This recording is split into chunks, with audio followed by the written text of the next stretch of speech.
देखिए, ई-केवाईसी मैं आपके माध्यम से बता दूँ, 30th जून ख़ास तौर पे जो हमारे नफ़्सा के बेनिफिशरीज़ हैं, उनके लिए मैंडेटरी है। ये गवर्नमेंट ऑफ़ इंडिया की डायरेक्शंस हैं।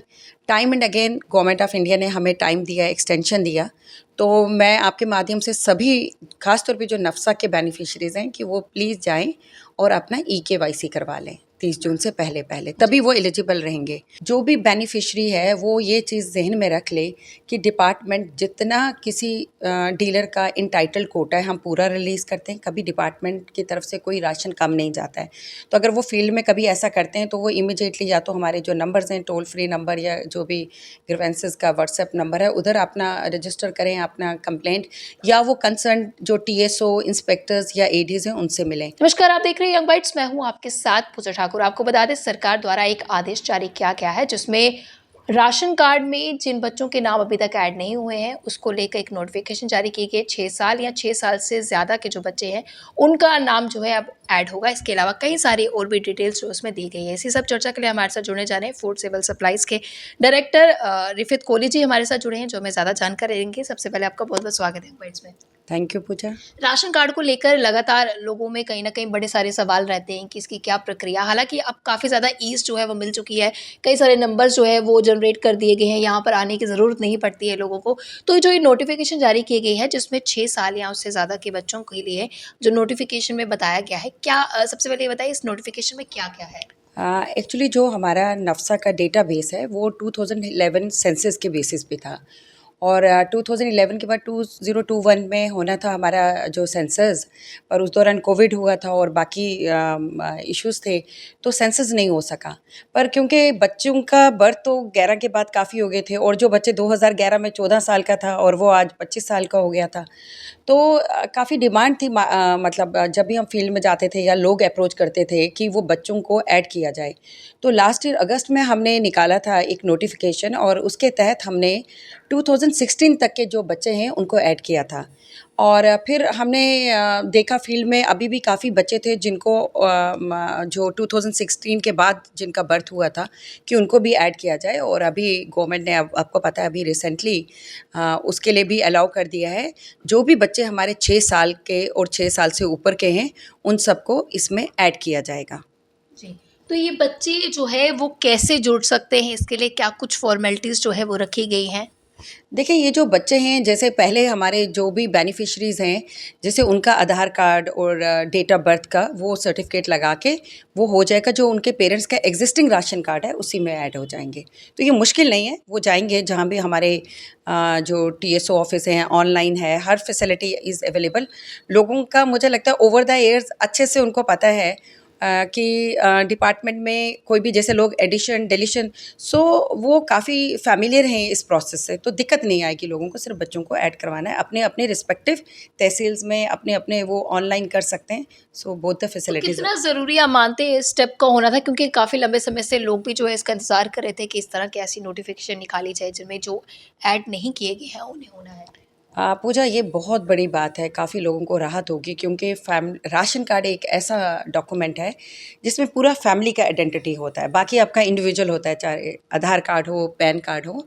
तो उसमें मैं आपको बता दूं कि ये बहुत बड़ी अचीवमेंट रहेगी, और लोगों को भी था कि उनके जो बच्चे हैं उनकी फैमिली के, जैसे अभी कोई 2015 बॉर्न है वो बच्चा उसमें ऐड था, जो 2017 बॉर्न था वो नहीं ऐड था, तो अब ये उसकी वजह से एक तो उनका फैमिली का राशन कार्ड में सारे बच्चे कवर हो जाएंगे, उनकी पूरी फैमिली स्ट्रेंथ आ जाएगी जो भी क्राइटेरिया के हिसाब से मीटअप करेंगे।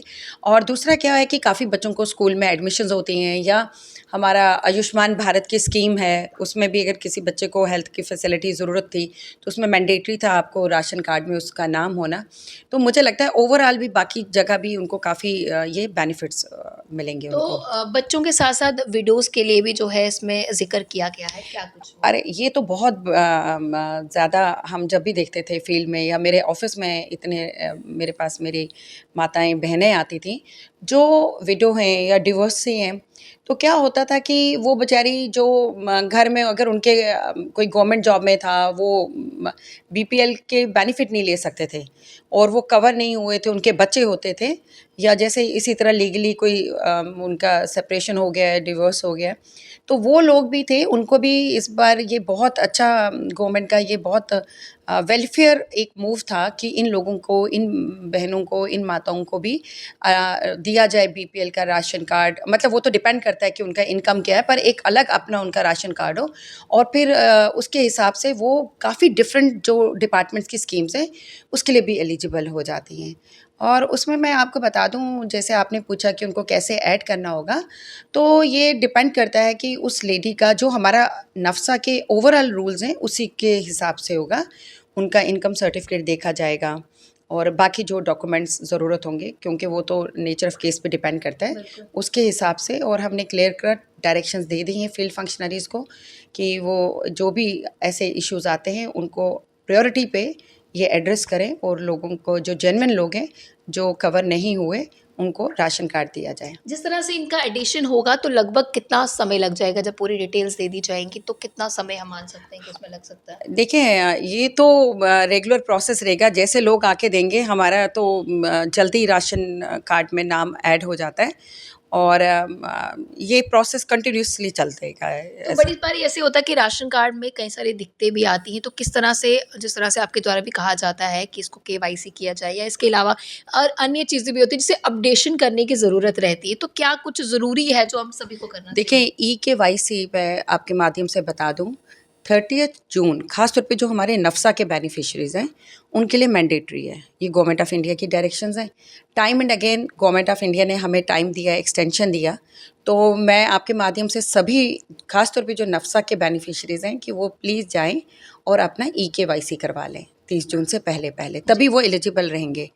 क्योंकि ये लोगों को समझने की बड़ी ज़रूरत है कि बायोमेट्रिक, जब तक आज जो भी हम राशन डिस्ट्रीब्यूशन करते हैं वो बायोमेट्रिक लेते हैं, बायोमेट्रिक ऑथेंटिकेशन के बाद ही डिस्ट्रीब्यूट किया जाता है।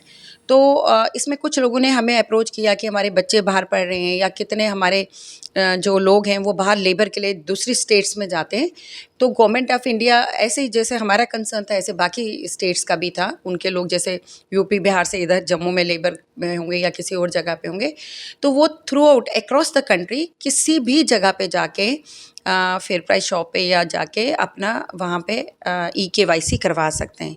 तो ये एक बड़ी सहूलत रहेगी। तो बड़ी बार ऐसा भी होता है कि लोगों की कई सारी शिकायतें जो है वो डीलर के रिगार्डिंग होती हैं या जो डिपो है वहाँ के रिगार्डिंग रहती है। तो ऐसे में आपने कई सारे कंप्लेंट नंबर भी जो है वो रिलीज़ किए गए हैं जिसमें हम अपनी शिकायतें रख सकते हैं या कोई भी क्वेरी हो उसे पूरा कर सकते हैं। बिल्कुल, हमारे टोल फ्री नंबर्स हैं, 3 हमारे टोल फ्री नंबर्स हैं। ओएनओआरसीज़ के जो बेनिफिशरी हैं उनके लिए हमारा सेपरेट टोल फ्री नंबर है।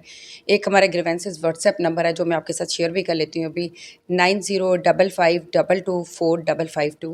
तो ये नंबर भी है, और अदरवाइज़ हमारे इतने पोर्टल्स हैं जहाँ पे ग्रीवेंसेस का हम आती हैं, हम उसको एड्रेस रिड्रेसल भी करते हैं। सो ये मुझे लगता है अब जितना ज़्यादा ट्रांसपेरेंसी आ गई है, जितना ज़्यादा लोगों को अवेयरनेस हो गई है, तो अभी आप देखेंगे कि ऐसी कंप्लेंट्स बहुत कम हो गई हैं। पर मैं ये नहीं कहती कि नहीं होंगी ग्राउंड पे, कुछ ना कुछ होगा। बट देखें, हम आपको एक, हमने बड़ा फेयर सिस्टम आपको ग्राउंड पे ला के दे दिया है।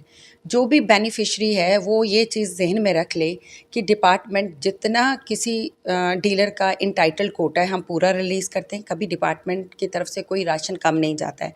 तो अगर वो फील्ड में कभी ऐसा करते हैं तो वो इमीडिएटली या तो हमारे जो नंबर्स हैं टोल फ्री नंबर या जो भी ग्रीवेंसेस का व्हाट्सएप नंबर है उधर अपना रजिस्टर करें अपना कंप्लेंट, या वो कंसर्न जो टीएसओ, इंस्पेक्टर्स या एडीज़ हैं उनसे मिलें। तो इस पर कितना तेज़ी से काम भी जो है हो रहा है?